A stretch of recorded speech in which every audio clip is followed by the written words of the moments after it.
عقل مندی سے بڑی دولت کوئی نہیں ہے اور جہالت سے بڑی کوئی غربت نہیں ہے۔ اگر انسان کے پاس عقل ہے تو انسان کے پاس سب کچھ ہے، اور اگر انسان کے پاس عقل نہیں ہے تو انسان کے پاس کچھ بھی نہیں ہے۔ اس لیے اللہ تعالیٰ کی دی ہوئی عقل کا ہمیشہ اچھا استعمال کرنا چاہیے، کیونکہ اگر انسان اپنی عظمت کو پہچانے اور انسان محنت کرے تو وہ عظمت کی بلندیوں تک پہنچ سکتا ہے۔ انسان کیا نہیں کر سکتا؟ خدا کی دی ہوئی صلاحیتوں کو استعمال کر کے انسان عظمت کی بلندیوں تک پہنچ سکتا ہے۔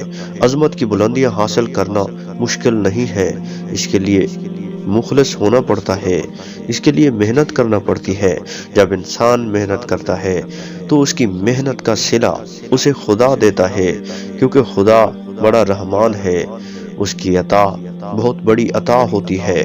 تو ہمیں ہمیشہ محنت اور ایمان کا دامن نہیں چھوڑنا چاہیے۔ جب ہم محنت کریں گے اور ایمانداری سے کریں گے تو ہمارا خدا ہمارے لیے ایک اچھی جزا لائے گا۔